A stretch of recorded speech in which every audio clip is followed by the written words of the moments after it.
Hello aspirants, welcome to Competition Guru. I am Dr. Deepa Bharadwaj, your faculty of chemistry.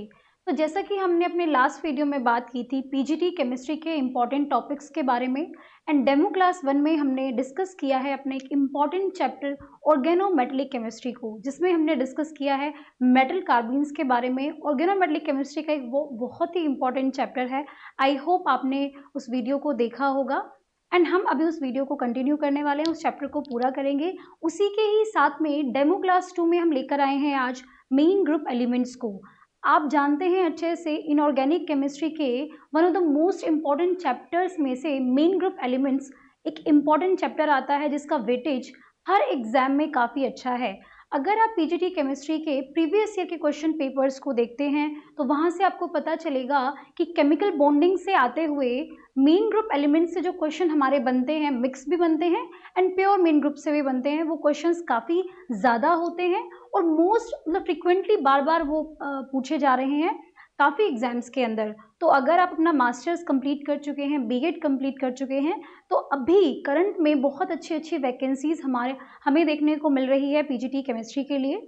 आप देख सकते हैं HPPSC का current में अभी वैकेंसी चल रही है और बहुत सारी वैकेंसीज हैं जो आई हुई हैं पीजीटी लेवल पे केमिस्ट्री के लिए। तो आपको क्या करना है, आपको अपने आप को अपडेट रखना है, अवेयर रहना है, कौन सी वैकेंसी आ रही है अपने फॉर्म्स को फिल कीजिए। लेकिन उसमें से सबसे ज़्यादा ज़रूरी चीज़ जो आज आप कर सकते हैं वो है इस एग्ज़ाम की तैयारी। अपने केमिस्ट्री टॉपिक को अच्छे से बूस्टअप करने के लिए इसके बारे में कि आप एग्ज़ाम कोई भी जैसे ही आपको वैकेंसी मिलती है तो आप उसको क्वालिफाई करने के स्टेज पे हों, इसके लिए सबसे ज़्यादा ज़रूरी है कि आप अपना पूरा का पूरा जो सिलेबस है केमिस्ट्री का उसको अच्छे से करें, उसके क्वेश्चंस करें, प्रीवियस ईयर के क्वेश्चंस करें। हम यहाँ पर अपने कोचिंग इंस्टीट्यूट में कंपटीशन गुरु में केमिस्ट्री के लिए सभी गवर्नमेंट एग्जाम्स के लिए आपको बैच प्रोवाइड करते हैं। अभी भी हमारा पीजीटी केमिस्ट्री का बैच ऑनगोइंग मंडे से चल रहा है, स्टार्ट हो चुका है और आप हमसे कांटेक्ट कर सकते हैं। अगर आप ऐसे किसी भी एग्ज़ाम की प्रिपरेशन कर रहे हो, पीजीटी केमिस्ट्री की अगर आप तैयारी कर रहे हैं तो आप हमारे बैच से कनेक्ट हो सकते हैं। नंबर स्क्रीन पे दिए हैं। बाकी आप जो भी अगर आपको कोई भी बेनिफिट इस वीडियो से मिलता है तो प्लीज़ आप इसको शेयर कीजिए। हम यहाँ पर आपको ऑनलाइन ऑफलाइन दोनों ही टाइप की फैसिलिटी प्रोवाइड करते हैं। उसी के साथ में आपको यहाँ पे रिकॉर्डिंग क्लासेस भी देखने को मिलती हैं एंड साथ में हम स्टडी मटेरियल प्रोवाइड करते हैं जिसके अंदर आपको मिलेगा, एक तो हमारा पूरा थ्योरेटिकल का चलता है, बुक्स होती हैं जिसमें फिजिकल, ऑर्गेनिक, इनऑर्गेनिक की सारी आपको बुक्स मिलेंगी और उसी के साथ में आपको PYQ questions and with solutions आपको वो भी एक बुक अलग से प्रोवाइड की जाती है। तो इसी के ही साथ में मैं आपको पूरा इन्फॉर्मेशन दे चुकी हूँ। डेमो क्लास 1 को अगर आप देख चुके हैं तो आज है डेमो क्लास 2 की बात कर रहे हैं मेन ग्रुप एलिमेंट्स का, जिसमें मैं थोड़ा सा आपको ब्रीफ देना चाहती हूँ। आज हम क्या करने वाले हैं, हमारा आज स्टार्ट करेंगे हम हाइड्रोजन फैमिली को, जिसमें एनामलिस बिहेवियर जो है हाइड्रोजन का उसके बारे में बात करेंगे और हम उसके बाद में सारे ही ग्रुप्स को पीरियड के अलोंग उनका डिस्कशन करने वाले हैं, उनकी प्रॉपर्टीज़ के बारे में। बेसिक प्रॉपर्टीज़ जो केमिकल बॉन्डिंग में हम पढ़ते हैं, आयनाइजेशन एनर्जी है, इलेक्ट्रॉन एफिनिटी है, कैसे साइज बढ़ रहा है, ऑक्साइड्स कैसे बनते हैं, हाइड्राइड्स कैसे बनते हैं, उनके रिएक्शंस कैसे होते हैं, जहाँ से हमारे क्वेश्चंस आते हैं पेपर में, है ना। तो उन सारे टॉपिक को मैंने यहाँ पे कंबाइन किया है। आई होप आपको ये वीडियो अच्छा लगेगा। तो चलिए स्टार्ट करते हैं।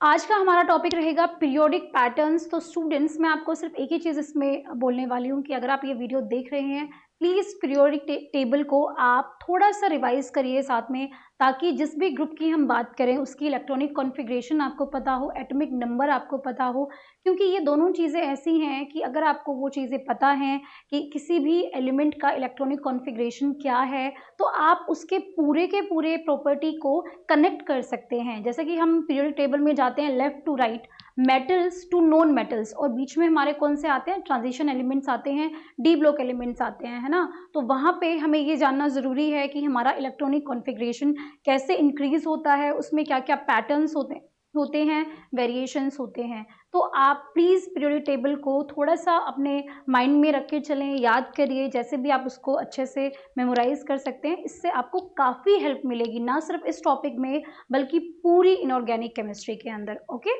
तो अभी स्टार्ट कर रहे हैं हम। देखिए ये हमारे पास में, इसमें मैंने पैटर्न जो हमारा है कि कौन कौन से चीज़ें हम पढ़ने वाले हैं, हाइड्रोजन के बारे में है पूरा का पूरा। और इसके बाद में ये तो इसका ब्रीफ है, स्टार्ट हम यहाँ से करते हैं जिसमें,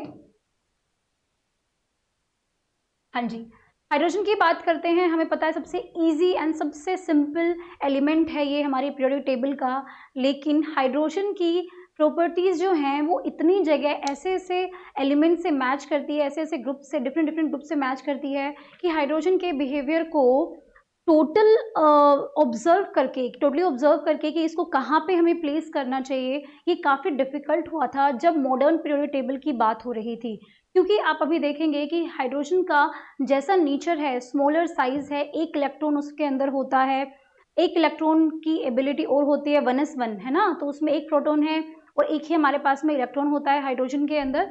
साइज स्मॉल होता है, हाइड्रोजन बॉन्डिंग भी करता है, इसीलिए हाइड्रोजन का जो बिहेवियर है वो एनोमलस बिहेवियर देखा गया है। कौन कौन से ग्रुप से वो मैच करता है इसके बारे में देखेंगे। आप प्लीज़ अपने साथ में नोटबुक रखिए और जो जो पॉइंट्स आपको इम्पॉर्टेंट लगते हैं, इस वीडियो में बताई गई सारी ही चीज़ें काफ़ी इम्पॉर्टेंट है एग्ज़ाम के पर्सपेक्टिव से, इसीलिए आप थोड़ा सा उसको नोट डाउन करिए। अगर आप चाहते हैं कि इसका हम पूरा और इस वीडियो को एलैबोरेट करें और इस पे क्लासेस कंप्लीट करें मेन ग्रुप पे, तो आप मुझे कमेंट बॉक्स में लिख सकते हैं। तो यहाँ पे हम स्टार्ट कर रहे हैं हाइड्रोजन के बारे में। It's a very simple structure. और यहाँ पे क्या होता है, सिंगल पॉजिटिव चार्ज आपको मिलेगा एंड 1 इलेक्ट्रॉन होगा। अच्छा जी, हाइड्रोजन के बारे में सबसे अच्छी चीज़ क्या है कि it is the most abundant element in the universe.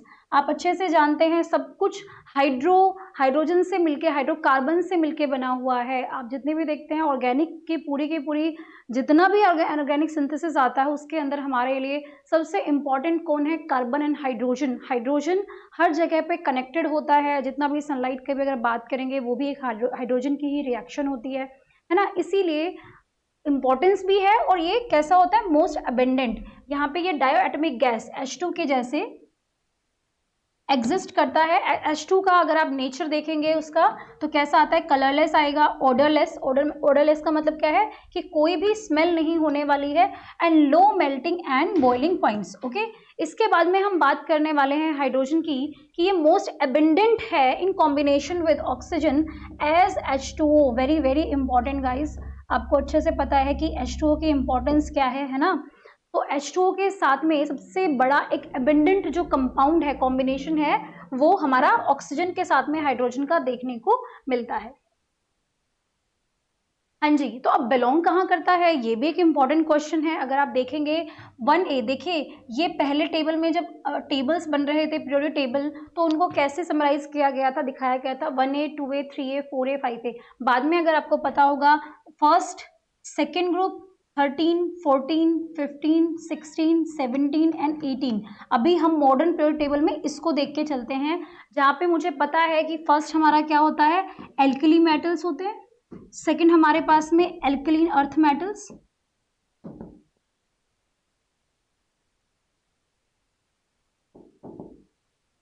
Okay. उसके बाद में हमारे पास में कौन कौन से आते हैं, ग्रुप आता है 13 14 15। अच्छा, इसमें क्या आएगा मेरे पास में, यहाँ पे बोरोन आता है, उसके बाद में कार्बन आता है, उसके बाद में नाइट्रोजन आता है, ऑक्सीजन आता है, यहाँ पे फ्लोरीन आता है, एंड यहाँ पे हमारे पास में आर्गन आता है। और ये किसका है, नोबल गैसेस। इसमें से अगर आप देखेंगे तो यहाँ से थर्ड से लेके और जो ग्रुप्स हैं हमारे 12 तक वो गायब हैं। तो वो कौन से ग्रुप्स होते हैं स्टूडेंट्स, ट्रांजिशन ग्रुप्स होते हैं। और उसमें क्या होता है, डी ब्लॉक एलिमेंट्स ट्रांजिशन में चलते हैं, जिनका जो नेचर है, क्वालिटीज़ हैं, प्रॉपर्टीज़ हैं, वो डिफर करती हैं इनसे, मेटल से एंड नॉन मेटल से। इसीलिए हम S and P block elements को साथ में पढ़ते हैं और डी ब्लॉक एलिमेंट्स को हम अलग से पढ़ते हैं, जिसको हम मोस्टली कहाँ पे करते हैं, कोऑर्डिनेशन केमिस्ट्री में करते हैं। हम यहाँ पर आपको अपनी डेमो क्लास में कोऑर्डिनेशन केमिस्ट्री भी कराने वाले हैं, तो वो वहाँ से भी आप देख सकते हैं कि इनके बीच में क्या क्या डिफरेंसेस हैं। मेन डिफरेंस क्या होता है, इलेक्ट्रॉनिक कॉन्फ़िगरेशन में वैलेंस इलेक्ट्रॉन्स का सारा रोल वैलेंस इलेक्ट्रॉन्स का ही होता है। इसीलिए हमारे पास में alkali and alkaline earth metals s block elements होते हैं, क्योंकि उनका outer shell electron s block में आता है, एस ऑर्बिटल में आता है, और पी ब्लॉक एलिमेंट्स का पी ऑर्बिटल में आता है। तो यहाँ पर हम बात करने वाले हैं एस एंड पी की एक साथ में, बाकी डी ब्लॉक को आप कोऑर्डिनेशन केमिस्ट्री में करते हैं। ओके, तो ये थोड़ा सा इन्फॉर्मेशन हम बात कर रहे थे बिलोंगिंगनेस की। हाइड्रोजन 1s1 होता है तो ऑब्वियस सी बात है ये कहाँ पे आएगा, ग्रुप 1 के अंदर ही आना चाहिए। लेकिन इसके साथ में देखा गया कि हाइड्रोजन की बहुत सारी प्रॉपर्टीज कहाँ से मैच करती है, ग्रुप 14 से। और यही एक रीजन है कि आप देखेंगे कि हाइड्रोकार्बन का अबेंडेंस भी कितना ज़्यादा है। उसका रीज़न क्या है कि हाइड्रोजन का साइज जो होता है वो स्मॉल होता है। और अगर हम बात करें इलेक्ट्रोनेगेटिविटी की तो आप देखेंगे कि कार्बन एंड हाइड्रोजन का इलेक्ट्रोनेगेटिविटी डिफरेंस ज़्यादा नहीं आता, इसीलिए they tend to form a very network covalent bond, a very good covalent bond I would say. और इसीलिए यहाँ पे क्या होता है, हाइड्रोकार्बन्स आपको बहुत ज़्यादा देखने को मिलते हैं। अगर हम बात करते हैं हेलोजेंस के साथ में, जो कि हमारा कौन सा ग्रुप होता है, 17 ग्रुप होता है, फ्लोरीन, ब्रोमीन और उसके बाद में आयोडीन यहाँ पे आता है। मोस्टली हम यही पढ़ने वाले हैं।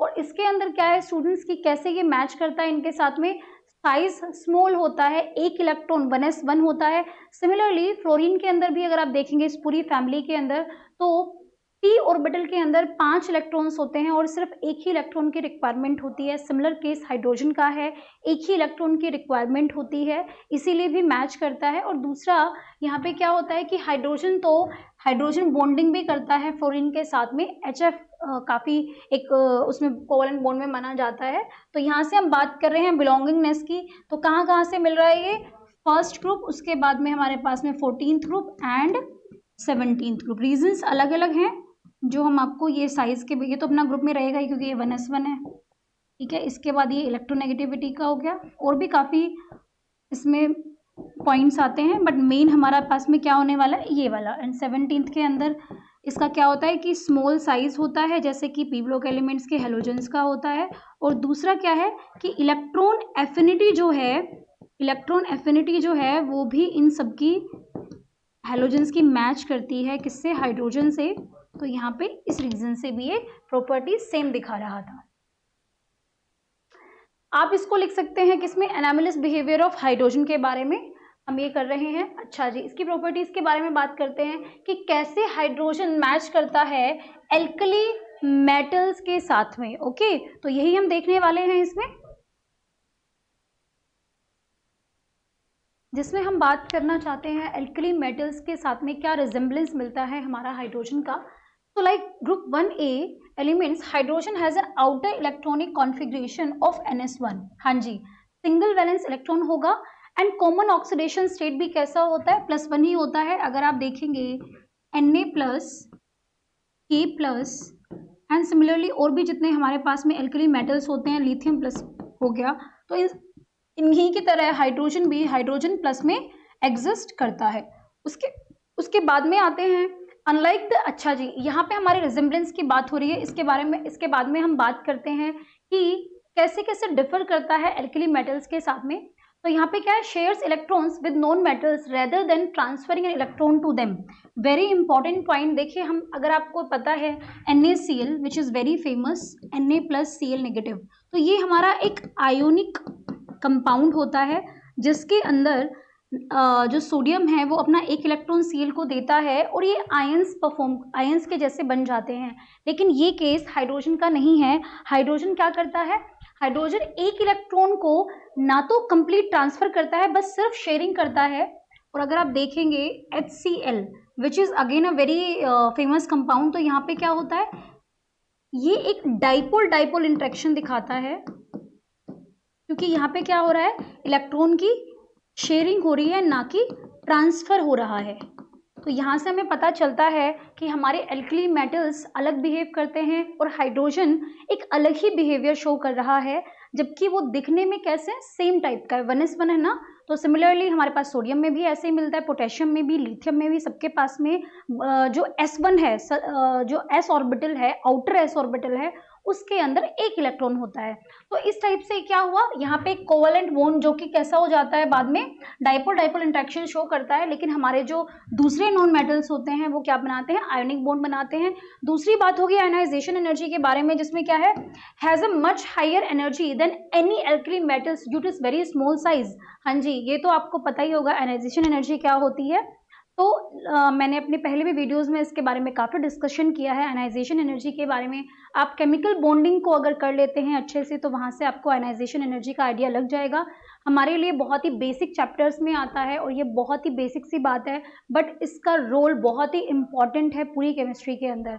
ओके, तो आयनाइजेशन एनर्जी की बात करते हैं, काफ़ी ज़्यादा होती है हाइड्रोजन की। उसका रीज़न क्या है? स्मॉल साइज का होना। जेड इफेक्टिव के बारे में आपने सुना होगा, वो क्या होता है? इफेक्टिव न्यूक्लियर चार्ज होता है। स्टेटस रूल से हम निकालते भी हैं अपने इफेक्टिव न्यूक्लियर चार्ज को। तो जेड इफेक्टिव ज़्यादा होता है क्योंकि साइज स्मॉल है। और आप देखिए, अगर न्यूक्लियस जितना पास में होगा इलेक्ट्रॉन को तो वो होल्ड भी उतना ही ज़्यादा रख सकता है।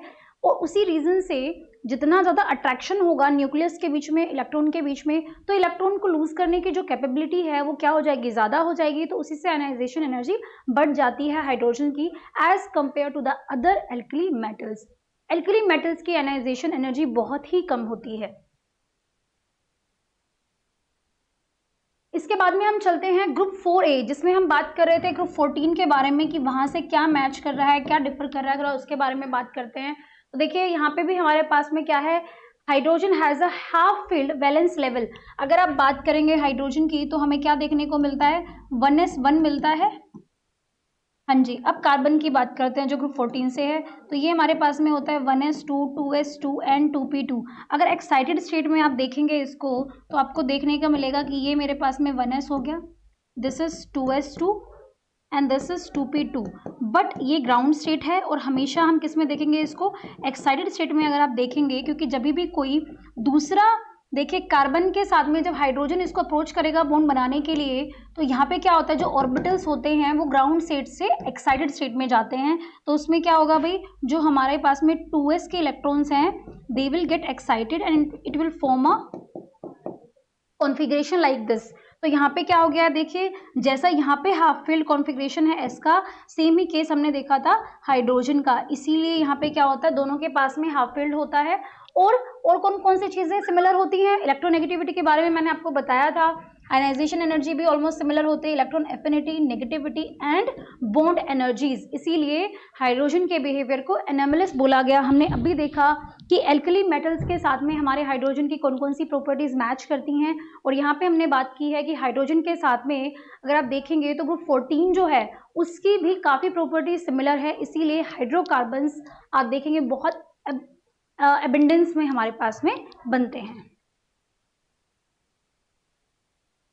नेक्स्ट हम बात करते हैं हाइड्रोजन्स एंड हेलोजन्स की। इनके बीच में क्या सिमिलरिटी मिलेगी? तो आप देखेंगे कि दोनों के दोनों डायटोमिक मॉलिक्यूल की तरह एग्जिस्ट करते हैं। H2, Cl2, Br2 and I2। देखिए, एंड F2 नहीं मिलता क्योंकि F2 का क्या हो जाता है?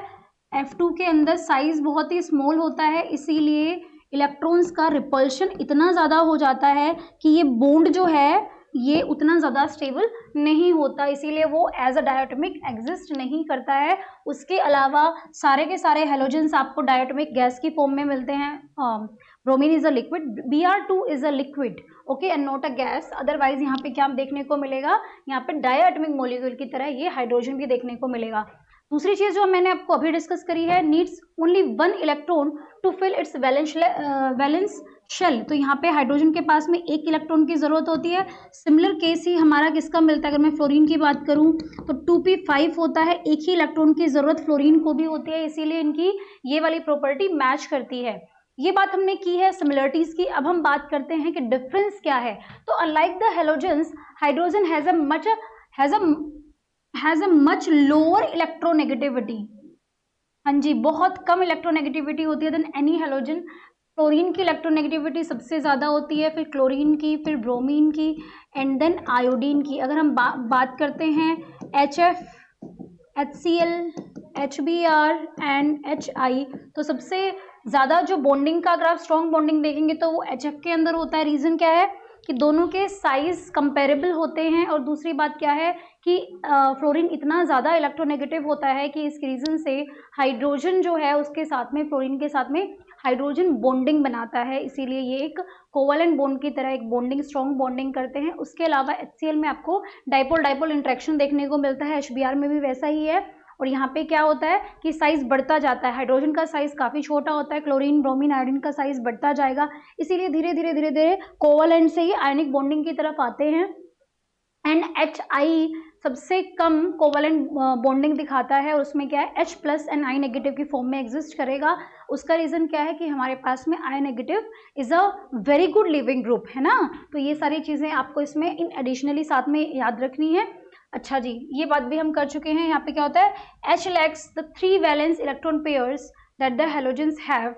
हाँ जी, इलेक्ट्रॉन पेयर्स की यहाँ पे बात हो रही है। किसकी बात हो रही है, अगर आप देखेंगे तो यहाँ पे क्या होता है 2p5 होता है। तो फ्लोरीन अगर एक बॉन्ड बना लेता है, मान लेते हैं H के साथ में, तो 3 लोन पेयर्स यहाँ पे बच जाते हैं। ये उन्हीं लोन पेयर्स की बात चल रही है जो इसको हम क्या बोलते हैं, लोन पेयर्स बोलते हैं। और ये कहाँ पे, हाँ जी, कहाँ पे ये पार्टिसिपेट करते हैं, पाई बॉन्डिंग के अंदर करते हैं। और इसीलिए फ्लोरीन क्लोरीन ब्रोमीन जो हेलोजेंस होते हैं उनको हम क्या बोलते हैं, हम उनको बोलते हैं पाई डोनर्स, पाई डोनर्स। ओके, तो ये भी काफी अच्छा पॉइंट था। अच्छा, नेक्स्ट चलते हैं। Halide ions are common and stable but the hydride ion, very very important. Hydride ion को तो हम कहाँ पे पढ़ते हैं, अपने ऑर्गेनोमेटेलिक केमिस्ट्री में भी पढ़ते हैं। अगर आपने देखा हो X नेगेटिव बहुत अच्छे से बिलोंग करता है, आपको काफ़ी जगह देखने को मिलेगा जिसमें सबसे अच्छे से कौन बिलोंग करता है, ये तीनों बिलोंग करते हैं। जैसे साइज बढ़ता जाता है तो नेगेटिव चार्ज को अपने पास रखने की क्षमता बढ़ती जाती है, इसीलिए सबसे जो लार्ज साइज होता है वह आयोडीन का होता है। इसीलिए I negative is a better living group as compare to bromine, then chlorine and then fluorine. Fluorine F negative में कम देखने को मिलता है, अगेन क्योंकि साइज इतना छोटा होता है तो रिपल्शन होने लग जाता है इलेक्ट्रॉन्स के बीच में, ये रीजन है ना। हाइड्राइड आयन जी क्यों मिलता है हमें, अनस्टेबल क्यों होता है, क्योंकि बहुत ही छोटा सा है एक तो इसीलिए उसके पास में जब इलेक्ट्रॉन्स आते हैं, तो जो फ्लोरीन वाला केस है कि वो बहुत ही कम देखने को मिलेगा, अपने ऊपर नेगेटिव चार्ज बहुत ही कम लेके आता है, साइज बहुत छोटा होता है, यही इसका एक इम्पॉर्टेंट एस्पेक्ट है। नेक्स्ट हम बात कर रहे हैं हाइलाइट्स के बारे में, बात करेंगे हाइड्रोजन केमिस्ट्री के। तो इसकी कौन कौन से इंपॉर्टेंट प्रॉपर्टीज है, कहाँ कहाँ से जो इंपॉर्टेंट रिएक्शंस होती हैं उनके बारे में हम बात करेंगे। Ionic hydrides form when the hydrogen reacts with a very reactive metal. देखिए, इस चीज़ को आपको बहुत ही अच्छे से याद रखना है, क्योंकि यहाँ पे हमारा जो हाइड्रोजन है वो हाइड्राइड की फॉर्म में एग्जिस्ट करता है, किसके साथ में, रिएक्टिव मेटल्स के साथ में, और इसको हम बोलते हैं सोल्ट लाइक हाइड्राइड्स। जहाँ पे आप फर्स्ट रिएक्शन देखेंगे लिथियम का रिएक्शन है H2 के साथ में। लिथियम आपका सॉलिड की तरह बिहेव करता है एंड H2 हमारे पास में गैस होती है, और ये क्या बनाता है, लिथियम हाइड्राइड। इसके बाद में कैल्शियम की बात की गई है, तो कैल्शियम H2 के साथ में मिलकर बनाता है कैल्शियम हाइड्राइड। अगर आप देख रहे हैं तो यहाँ पे एक हाइड्रोजन है, यहाँ पे दो, क्यों, कैसे देखेंगे कि यहाँ पे लिथियम की वैलेंसी 1 है तो ये ऐसे बनेगा, कैल्शियम की 2 होती है इसीलिए 2 आ गए हैं। आपको ये चीज़ें छोटी छोटी चीज़ें हैं, लेकिन ये आपको अगर आती हैं अच्छे से तो आपके कॉन्सेप्ट हमेशा क्लियर रहेंगे, चाहे आप कितना भी एडवांस टॉपिक पढ़ें या कितना भी डिफिकल्ट क्वेश्चन आए। नेक्स्ट हम बात करेंगे, ये हमने आयोनिक बॉन्डिंग की बात की है स्टूडेंट्स, इसके बारे में मैं बात करूंगी कोवलेंट हाइड्राइड्स की, जिसको हम बोलते हैं मॉलिक्यूलर हाइड्राइड्स। तो वहाँ पे हम क्या देखते हैं, जब हाइड्रोजन हमारा नॉन मेटल के साथ में रिएक्ट करता है, तो इससे आपको एक पॉइंट देखने को मिलता है कि अगर हमारा हाइड्रोजन मेटल के साथ में रिएक्ट कर रहा है तो वो एक आयोनिक बॉन्ड बनाता है, आयोनिक फॉर्म में रहता है, हाइड्राइड बनाएगा अपना। सिमिलर केस कैसा रहेगा, नॉन मेटल्स के साथ में क्या बनाता है, ये कोवलेंट मॉलिक्यूलर हाइड्राइड्स को फॉर्म करता है। अगर देखेंगे यहाँ पे तो फर्स्ट एग्जांपल क्या है, F2 एंड H2 के साथ में ये देखिए बन रहा है, लेकिन मैंने अब बताया था कि इसकी स्टेबिलिटी सबसे कम होती है as compare to other cases. इनके अंदर सबसे कम स्टेबल F2 ही होगा स्मॉल साइज की वजह से, और ये क्या बनाता है 2HF, HF बॉन्ड बनाएगा, जो again it's a very very strong bonding is there in HF। और यहाँ पे ये जो डेल्टा H है वो रिएक्शन का दैट इज -546, ये क्या है, इंथैल्पी ऑफ रिएक्शन बोलते हैं। यहाँ पे डेल्टा H बोला है रिएक्शन का, अगर F आता है तो उसका मतलब होता है फॉर्मेशन, रिएक्शन का तो मतलब ही रिएक्शन है, नेगेटिव होने का मतलब क्या है कि this reaction is exothermic in nature. Exothermic मतलब कि क्या है, फेवरेबल रिएक्शन है, इसमें आपको कोई भी हीट देने की ज़रूरत नहीं है। अगर आप इन दोनों को मिक्स करते हैं तो हमें क्या मिल जाता है, अपना हाइड्रोजन फ्लोराइड मिल जाता है। ओके, हाँ जी, इसके बारे में हम बात करेंगे, कुछ हाइलाइट्स की बात हमने की है, हमने आयनिक बॉन्डिंग को डिस्कस किया है, हमने कोवलेंट बॉन्डिंग को डिस्कस किया है, उसी के साथ में ही हम नेक्स्ट डिस्कस करने वाले हैं मेटेलिक बॉन्डिंग को। अगर आप मेटेलिक बॉन्डिंग को देखते हैं तो इसके बारे में हम कहाँ पे बात करते हैं, सॉलिड स्टेट के अंदर बात करते हैं, और वहाँ पे हम पूरा मेटेलिक बॉन्डिंग के अंदर देखते हैं कि हमारे पास में कौन सा ऑक्टाहेड्रल में साइड पे होता है, कौन सा टेट्राहेड्रल वॉइड्स में एग्जिस्ट करता है, होल्स पे कौन एग्जिस्ट करता है। तो मेटेलिक बॉन्डिंग के अंदर हमारा जो हाइड्रोजन है वो होल्स की पोजीशन को लेता है, और ये इसका स्ट्रक्चर हमने यहाँ पे दिखाने की कोशिश की है। इसको बोलते हैं स्टूडेंट्स इंटरस्टेशियल हाइड्राइड्स। ओके, तो मेटल के साथ में जब हाइड्रोजन हमारा बॉन्ड बनाएगा तो उसको बोलते हैं मेटेलिक। ये जो आप बात कर रहे हैं ट्रांजिशन मेटल्स के साथ में हो रही है, तो इस पॉइंट को जरूर याद रखना। These are not alkali metals, these are transition elements, I would say. यहाँ पे क्या बोलते हैं इसको, इंटरस्टेशियल हाइड्राइड्स, जहाँ पे हमारे पास में जो H एटम होता है वो क्या ऑक्यूपाई करता है, होल्स को ऑक्यूपाई करता है, होल्स को। ठीक है, अगर आप इसको बनाना चाहते हैं स्टूडेंट्स तो आप कैसे बनाएंगे, हम इसको क्यूबिक फॉर्म में भी बना सकते हैं, जहाँ पे हमारे पास में ये क्या होती हैं साइड्स, ये हमारे मेन एलिमेंट की, यहाँ पे हमारे पास में ट्रांजिशन मेटल्स होते हैं, और बीच में जो ये आपको स्पेस एज अ होल दिखेगा, यहाँ पे कौन आता है, H एटम। ठीक है, इस तरीके से दिखा सकते हैं। हाँ जी, तो अब हमने बात की है आपसे कि हमारे पास में क्या क्या हाइड्रोजन का एनामलस बिहेवियर कैसे था, कौन कौन से ग्रुप से बिलोंग कर रहा था। नेक्स्ट हम चलते हैं trends for the periodic 2 elements की बात करते हैं। ट्रेंड्स की बात कर रहे हैं, पीरियड 2 की बात कर रहे हैं, तो आएंगे हम इनके इंपॉर्टेंट पॉइंट्स को पढ़ने वाले हैं, देखने वाले हैं कि कैसे कैसे हमारा साइज सेकेंड पीरियड के अंदर वेरिएशन कैसे कैसे होता है। तो फर्स्ट पॉइंट है हमारा, atomic size generally decreases across the period. हाँ जी, अगर आप लेफ्ट टू राइट जा रहे हैं टेबल के अंदर अक्रॉस द पीरियड, तो साइज जो हमारा होता है स्टूडेंट्स वो कैसा होता जाता है, छोटा होता जाता है। उसका रीज़न अगर आप देखेंगे तो रीज़न क्या होता है, देखिए सेम शेल है, अगर आप देखेंगे लेफ्ट टू राइट हम चल रहे हैं तो क्या होता है 1s1 1s2, उसके बाद P1 P2 P3, उसके बाद में फिर से क्या आ जाता है, अगर D एलिमेंट्स है तो D आएगा, उसके बाद में फिर से S आता है। तो इलेक्ट्रॉनिक कॉन्फ़िगरेशन के अंदर क्या है, मेरा जो मेन शेल है, जो प्रिंसिपल क्वांटम नंबर है वो चेंज नहीं होता, दैट वुड बी सेम, और उसी के अंदर ऑर्बिटल्स जो हैं वो ऑक्यूपाई होते रहते हैं। लेकिन अगर आप डाउन द ग्रुप जा रहे हैं तो क्या होता है 1s1 2s1 3s1 4s1, आपका प्रिंसिपल क्वांटम नंबर भी क्या हो रहा है, इंक्रीज हो रहा है। यही एक रीज़न है कि अक्रॉस द पीरियड, क्योंकि एक ही शेल के अंदर इलेक्ट्रॉन्स आते जा रहे हैं तो स्पेस बढ़ नहीं रहा, लेकिन Z बढ़ रहा है, न्यूक्लियर चार्ज बढ़ रहा है, प्रोटॉन इंक्रीज होता है, इसीलिए एटॉमिक नंबर भी इंक्रीज होता है। उसी के साथ में जो इलेक्ट्रॉन आ रहा है वो सेम शेल में आता है। अब देखिए डिस्टेंस तो बढ़ा नहीं क्योंकि शेल तो वही है, लेकिन क्या हुआ, आपका Z इफेक्टिव बहुत ज़्यादा बढ़ गया है, इसीलिए वो क्या करता है, बहुत ज़्यादा जितनी स्ट्रेंथ बढ़ती जाती है अक्रॉस द पीरियड, वैसे ही न्यूक्लियस की जो पावर है इलेक्ट्रॉन्स को अट्रैक्ट करने की वो भी बढ़ती जाती है।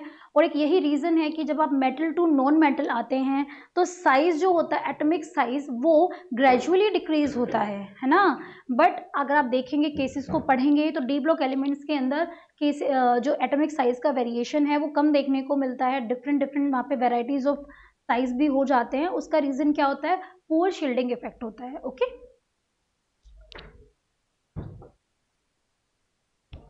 इसमें नेक्स्ट पॉइंट हमारे पास में आता है, oxides of the elements become more acidic across the period.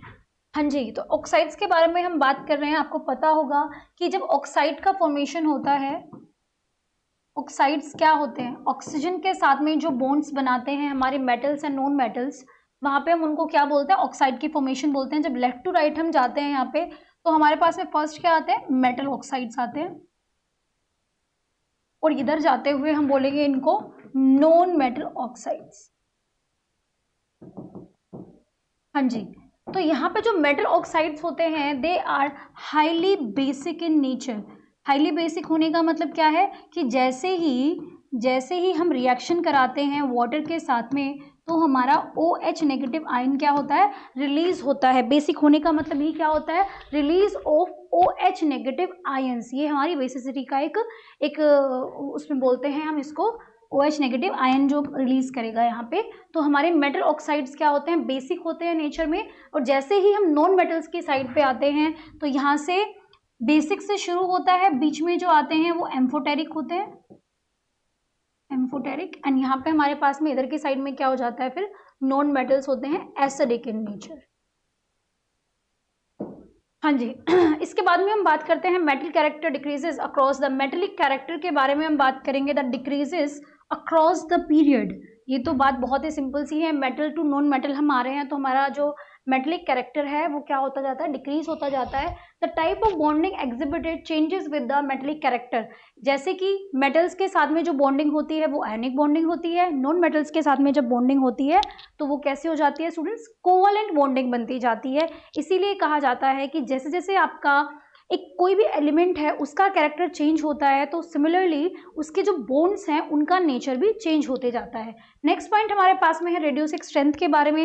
Reducing strength का मतलब क्या होता है, किसी और एलिमेंट को, किसी और कंपाउंड को रिड्यूस करना, मतलब अपने आप को ऑक्सीडाइज करना। अपने आप को ऑक्सीडाइज करने का मतलब क्या है, the capability to lose an electron. इसी को हम क्या बोलते हैं कि भाई ये ऑक्सीडाइज हो रहा है, सामने वाले को रिड्यूस कर रहा है, विच इज व्हाट, रिडक्शन को बोलते हैं, रिड्यूस करने को बोलते हैं गेन ऑफ एन इलेक्ट्रॉन।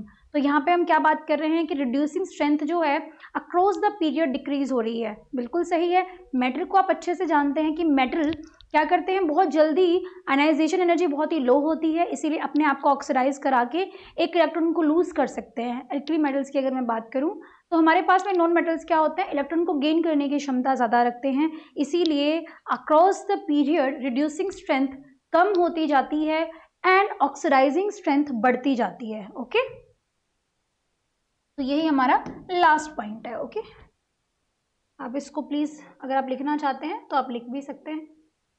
हाँ जी, टेबल के बारे में बात करते हैं, थोड़ा सा स्टार्ट कर रहे हैं। तो trends in atomic physical and chemical properties, आप इसका फोटो क्लिक कर सकते हैं, आप इसको लिख सकते हैं, बहुत ही इंपॉर्टेंट पॉइंट है। और ना सिर्फ केमिस्ट्री को जानने के लिए, अगर मैं आपको बात करूं on general basis in general science, you should know about all these things. आपको इतना इन्फॉर्मेशन ज़रूर होना चाहिए कि भाई कैसे हम इन कंपाउंड्स के बारे में पढ़ते हैं, क्या क्या इंपॉर्टेंट इनके पर्सपेक्टिव्स हैं। देखिए, किसी भी टॉपिक को जब आप कर रहे होते हैं, आपको सिर्फ उसे एक एग्जाम को पास करने के पर्सपेक्टिव से नहीं पढ़ना है। आपको हमेशा एक चीज़ याद रखनी है कि ये कंपाउंड हम क्यों पढ़ रहे हैं, क्यों हमारे सिलेबस में है, इसका क्या इंपॉर्टेंस है, क्या इसका एप्लीकेशन है।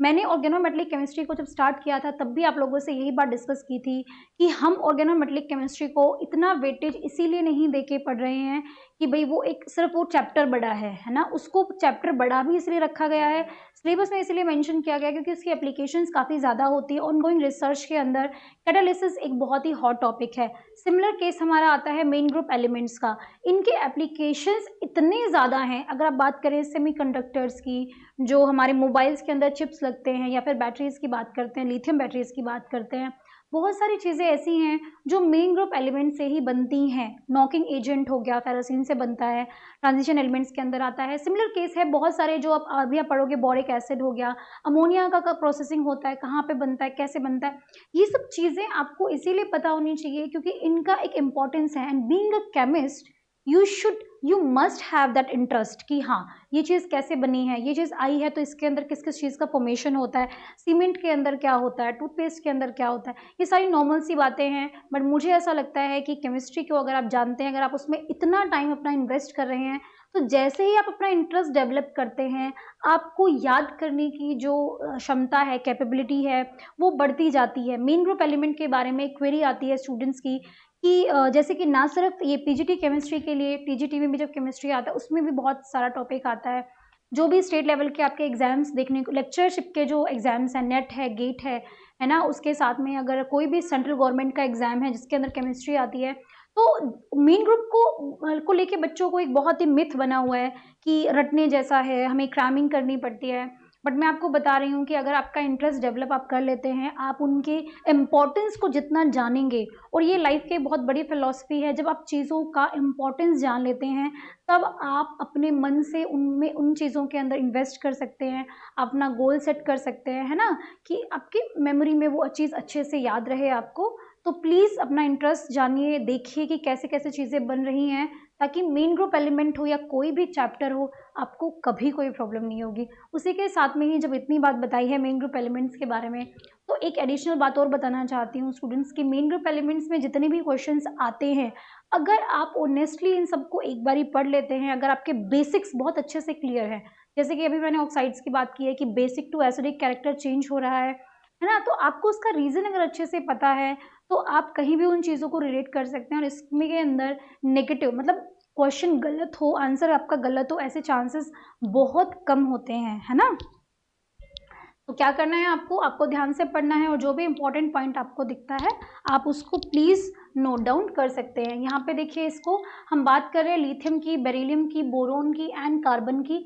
लिथियम में हमारे पास में इलेक्ट्रॉनिक कॉन्फ़िगरेशन में क्या आता है, helium noble gas configuration 2s1, उसके बाद में बेरिलियम है 2s2, उसके बाद में 2s2 2p1 and then carbon का 2s2 2p2। मेटलिक कैरेक्टर के बारे में बात करते हैं तो मेटल्स कौन कौन से होते हैं हमारे पास में, लिथियम मेटल है, सॉफ्ट होता है नेचर के अंदर। सेकेंड हमारे पास में बेरिलियम है, मेटल होता है, हार्ड होता है। उसके बाद में बोरोन हमारा कहाँ पे आता है, मेटलॉइड्स में आता है। इनका जो नेचर है वो थोड़ा सा मेटल एंड नॉन मेटल की तरफ शिफ्ट करता है, और ये कैसे होते हैं, हार्ड होते हैं। Extremely high temperature extremely high melting point इनका होता है। अगर हम बात करते हैं लिथियम की तो लो मेल्टिंग पॉइंट आपको मिलेगा। उसके बाद हम आते हैं बेरिलियम पे, हाई मेल्टिंग पॉइंट होता है। देखिए यहाँ पे इसका इलेक्ट्रॉनिक कॉन्फ़िगरेशन भी फुली फिल्ड है, इसीलिए बेरिलियम तो वैसे भी डिफरेंट आता है थोड़ा सा। और बात करते हैं हम कार्बन की तो नॉन मेटल है, और इसके थोड़े से यहाँ पे देखो इंपॉर्टेंट पॉइंट्स लिखे गए हैं। ग्रेफाइट के बारे में लिखा गया है जो एलोट्रोप होता है कार्बन का, इसको मैं बताने वाली हूँ आगे। सॉफ्ट होता है, डायमंड की बात करते हैं एक्सट्रीमली हार्ड, और इनका जो मेल्टिंग पॉइंट है वो भी काफ़ी हाई होता है। एलोट्रोप्स क्या होते हैं उनके बारे में हम अभी अपना पढ़ने वाले हैं आगे, है ना। हाँ जी, तो दूसरी हमारे पास में टेबल आती है जिसमें हम बात करेंगे फिजिकल एंड केमिस्ट्री। अच्छा, जो हमने पीछे किया है उसमें हमने कुछ इंपॉर्टेंट प्रॉपर्टीज़ के बारे में डिस्कस किया, उसी को ही हम कंटिन्यू कर रहे हैं। यहाँ पे जनरल रिएक्टिविटी की स्टूडेंट्स बात करते हैं तो यहाँ पे देखिए lithium is very reactive, okay. Low reactivity, beryllium की लो रिएक्टिविटी का डिफरेंस क्या है, यही डिफरेंस है कि यहाँ पे इलेक्ट्रॉन फुली फिल्ड है, उसका जो शेल है वैलेंस शेल, तो इसीलिए ये कैसा होता है, लो रिएक्टिव होता है। बोरोन की भी रिएक्टिविटी कम होती है, और कार्बन के टेम्परेचर पे काफ़ी कम होती है। सिर्फ ग्रेफाइट ही ऐसा है जो काफ़ी रिएक्टिव होता है। बॉन्डिंग की बात करते हैं किसी भी एलिमेंट के साथ में, लिथियम हमेशा एज अ मेटल, इसको हम बात करते हैं। बेरिलियम भी हमारा मेटल होता है। बोरोन नेटवर्क कोवैलेंट बॉन्ड बनाता है जिसके अंदर बोरेन्स काफ़ी फेमस हैं, B2H6 इज वेरी फेमस। तो ये क्या होता है, नेटवर्क कोवैलेंट बॉन्ड शो करते हैं। कार्बन भी हमारा कोवैलेंट बॉन्डिंग को शो करता है। नेक्स्ट हम बात करते हैं बॉन्डिंग विद नॉन मेटल्स।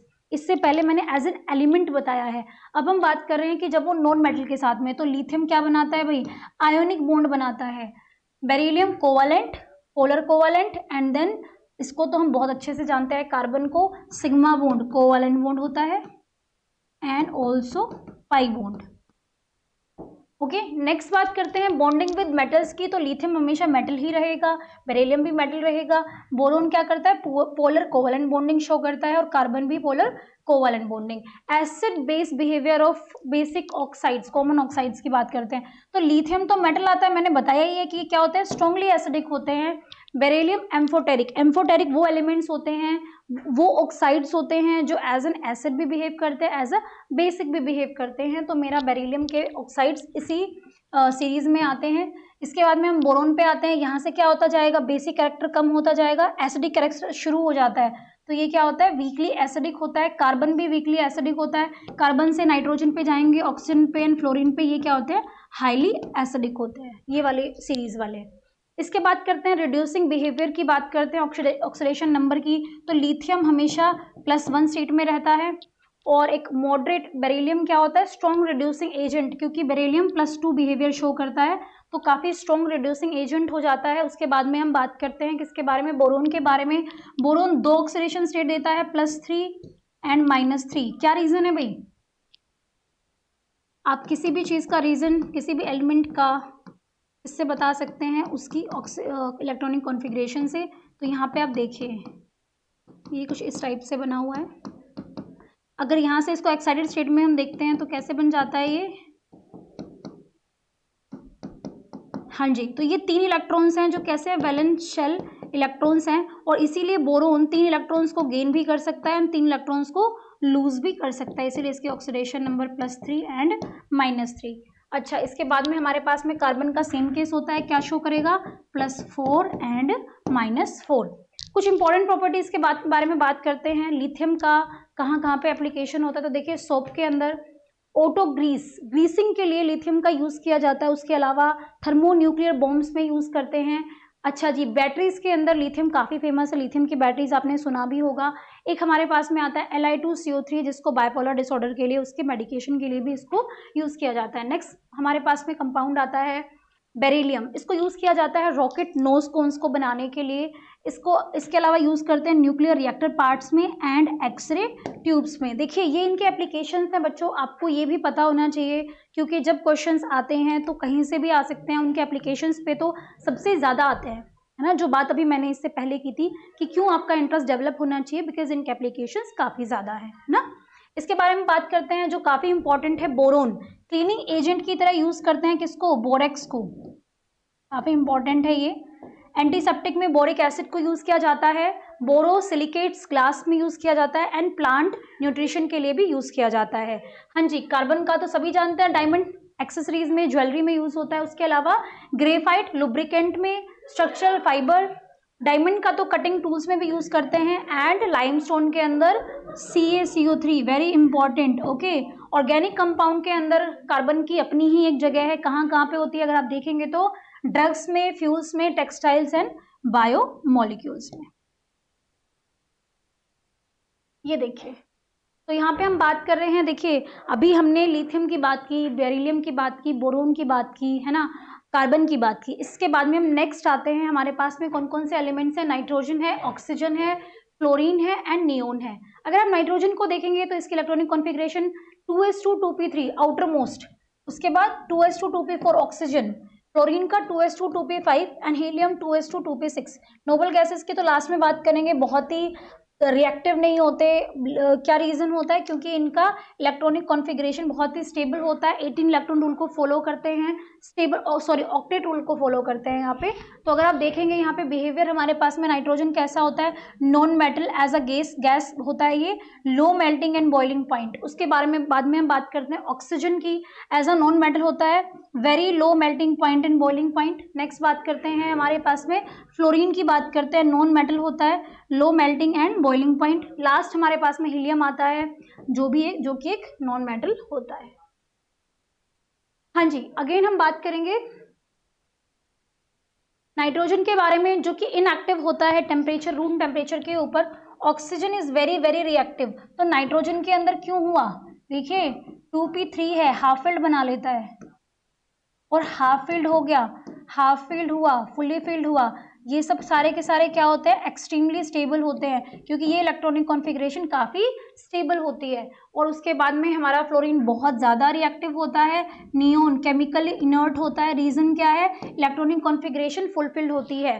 कैसे एग्जिस्ट करता है नाइट्रोजन, N2 मॉलिक्यूल्स की तरह एग्जिस्ट करेगा, कोवैलेंट बॉन्डिंग होती है, N ट्रिपल बॉन्ड N बनता है। ऑक्सीजन पे जाएंगे, डायटोमिक गैस बनती है, O2 डबल बॉन्ड होता है, और दूसरा क्या होता है, O3 भी एक गैस होती है जिसके बारे में आपको पता होगा, स्ट्रेटोस्फीयर में देखने को मिलती है ये gas. Ozone layer and ozone gas both are very different, ये पॉइजनस गैस होती है।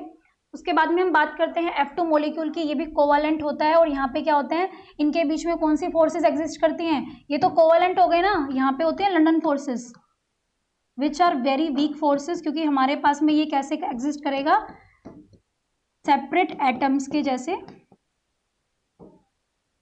और इनके अंदर बॉन्डिंग कैसी होती है, काफी वीक बॉन्डिंग होती है, वीक बॉन्डिंग। तो ये कैसे होते हैं, गैसियस फॉर्म में एग्जिस्ट करते हैं। ओके, उसके बाद में हम बात करते हैं, यहाँ पे बात होगी पाई बॉन्ड्स के, बहुत ही कॉमन होते हैं, O2 में बहुत कॉमन होता है, फ्लोरीन कोवैलेंट बॉन्ड शो करता है, और इसमें तो कोई भी चीज़ ऐसे देखने को नहीं मिलती है। यहाँ पे अगर हम बात करते हैं ऑक्सीडेशन स्टेट की जो काफी इंपॉर्टेंट है, तो देखिए +5 to -3, +5 कैसे होगा 2s to 2p3, तो ये 5 के 5 इलेक्ट्रॉन अगर लूज कर देगा तो +5 है। और अगर गेन करने की बात आएगी तो नाइट्रोजन 3 इलेक्ट्रॉन्स को गेन करके क्या बन जाता है, फुल्ली फील्ड कर लेगा अपने p ऑर्बिटल को, इसीलिए क्या बनता है -3 ऑक्सीडेशन नंबर में देखने को मिलता है। उसके बाद में हम बात करते हैं O2 की, बहुत ही स्ट्रॉन्ग ऑक्सीडाइजिंग एजेंट होता है और कैसे मिलता है, -2 की फॉर्म में मिलता है। इसके बारे में हम बात करते हैं फ्लोरीन के बारे में, which is very strongest oxidising agent, -1 F- में देखने को मिलता है, हम सब जानते हैं। इनकी इंपॉर्टेंट प्रॉपर्टीज के बारे में बात करते हैं, तो देखिए नाइट्रोजन के बारे में सबसे पहले करेंगे। कंपोनेंट होता है प्रोटीन का, न्यूक्लिक एसिड का। अमोनिया को कहाँ यूज करते हैं, फर्टिलाइजर की जैसे यूज करते हैं। एक्सप्लोजिव होते हैं and oxides involve in manufacturing and air pollution. Smoke and acid rains के अंदर भी हम नाइट्रोजन के कंपाउंड्स का यूज करते हैं, तो ये इनकी एप्लीकेशंस हैं। उसके बाद चलते हैं हम ऑक्सीजन के ऊपर।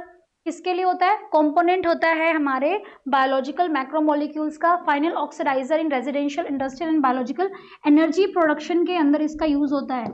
और कहाँ पे है भाई, ब्रीदिंग के लिए भी ऑक्सीजन का यूज होता है, विच is very important. It's a survival के लिए, लाइफ के लिए it's an essential element. Okay, उसके बाद हम बात करते हैं सबसे अच्छा फ्लोरीन का, तो टेफ्लॉन काफी इंपॉर्टेंट है। हीट रेजिस्टेंट होता है, वाटर रेजिस्टेंट होता है, डस्ट रेजिस्टेंट होता है और काफी इंपॉर्टेंट है। टेफ्लॉन को लैब केमिस्ट्री की लैब्स के अंदर यूज किया जाता है, काफी यूज किया जाता है।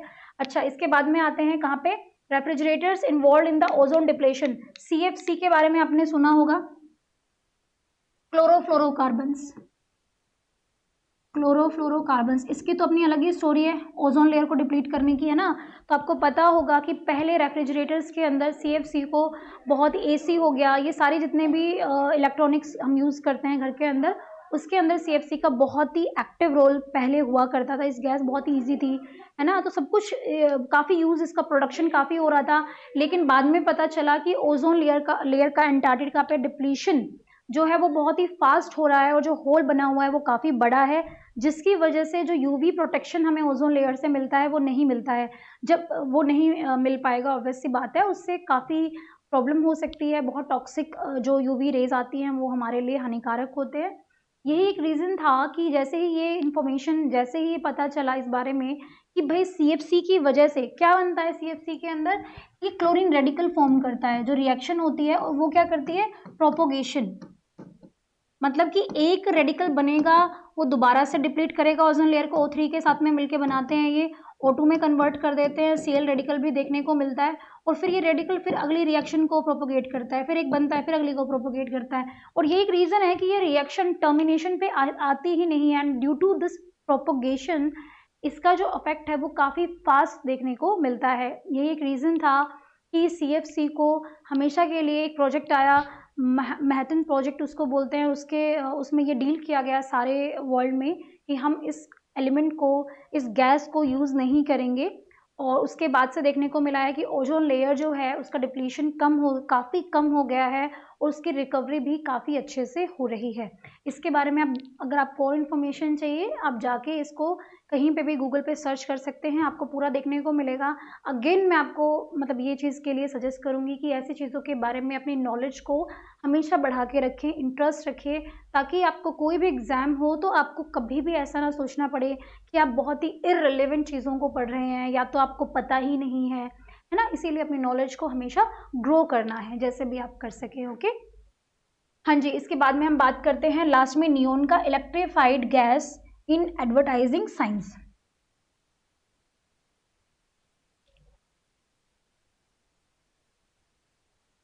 इससे नेक्स्ट पॉइंट हमारा है, यहाँ पे हमने कुछ इंपॉर्टेंट प्रॉपर्टीज के बारे में बात की है।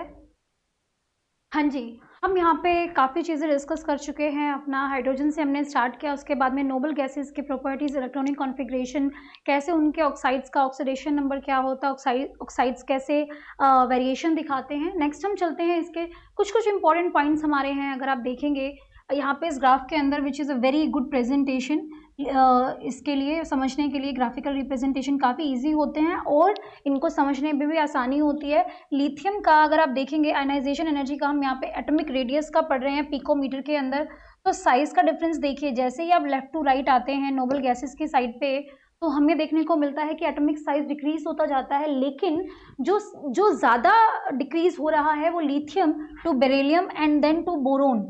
इसके बाद में क्या होता है, इसके बाद में हमारे पास में जो एटॉमिक साइज का डिफरेंस है वो बहुत ही कम होते जाता है। सबसे ज़्यादा यही देखने को मिलता है मेटल्स के अंदर, जैसे ये वेरिएशन होता है। क्यों ऐसा होता है? क्योंकि बीच में हमारे पास में ट्रांजिशन एलिमेंट्स आते हैं, डी ब्लॉक का इंट्रोडक्शन हो जाता है जिसका पुअर शील्डिंग इफेक्ट होता है। उसके रीजन से जो आउटर एस ऑर्बिटल्स हैं वो काफ़ी अट्रैक्ट हो जाते हैं न्यूक्लियस के साथ में, एंड इसीलिए साइज का क्या होता है, कॉन्ट्रैक्शन होता जाता है, और वही वेरिएशन के बाद में ये चल रहा है। तो यहाँ पे एटॉमिक साइज का डिफरेंस ज़्यादा देखने को नहीं मिलता। नेक्स्ट हम चलते हैं फर्स्ट आयनाइजेशन एनर्जी के बाद देखेंगे हम। बेरिलियम की ज़्यादा क्यों होती है?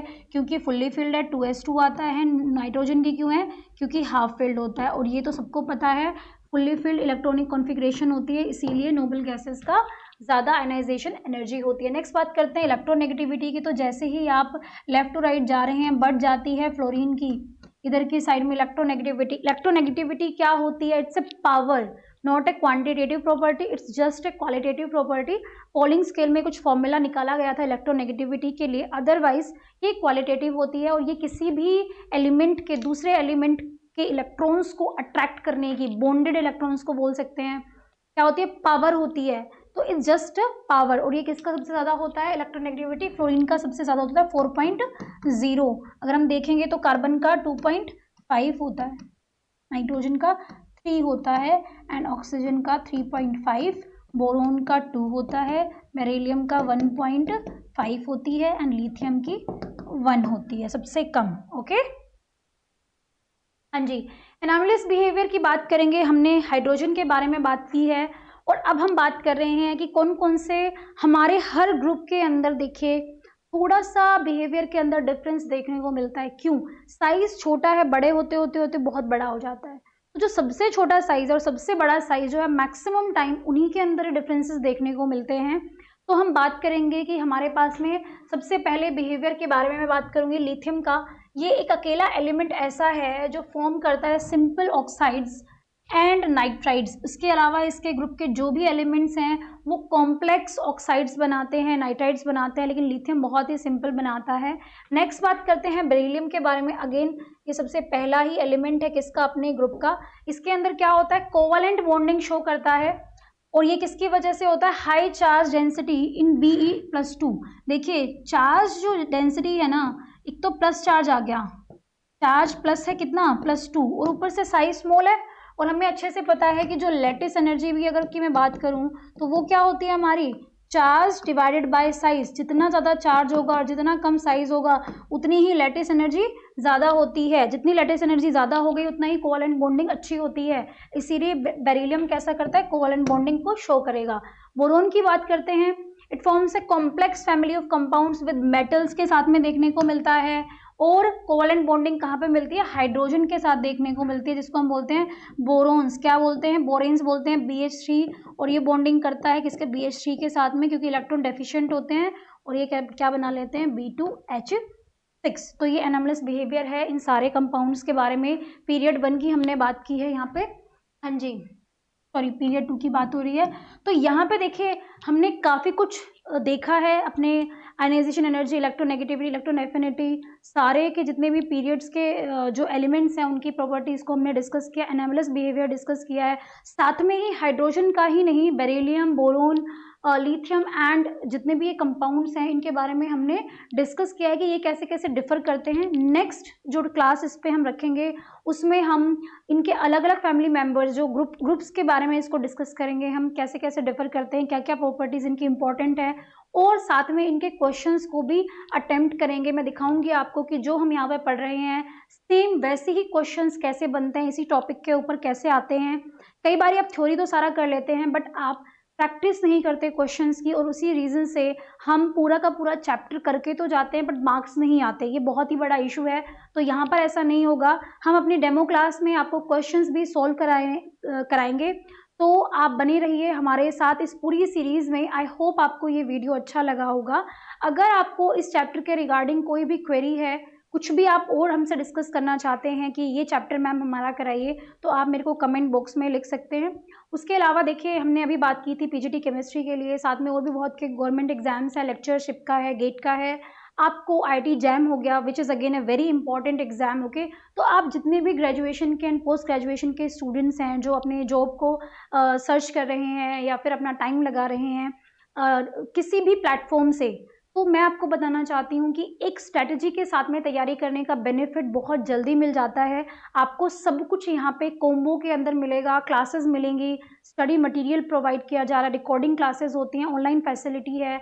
उसी के साथ में आपको अगर कोई भी डाउट होता है तो वो भी हम क्लियर करते हैं, काउंसलिंग करते हैं। आपको जितने भी एग्जाम्स ऑल ओवर इंडिया चल रहे हैं उन सब के बारे में आपको टाइम पे इन्फॉर्मेशन दी जाती है ताकि आप अपने फॉर्म्स को फिल कर सकें, और साथ में ही टेस्ट सीरीज भी एंड तक आपको कराई जाती है।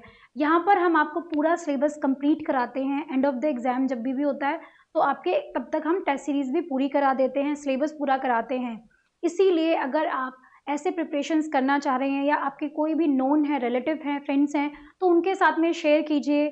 अगर आप इंटरेस्टेड हैं तो आप हमसे कांटेक्ट कर सकते हैं, नंबर स्क्रीन के ऊपर है। एंड अपनी वीडियो को एंड करते हुए मैं बस यही बोलूँगी कि पढ़िए और अपनी लाइफ को चेंज कीजिए, अपने ड्रीम्स को पूरा कीजिए, यही हमारी कामना है। Thank you.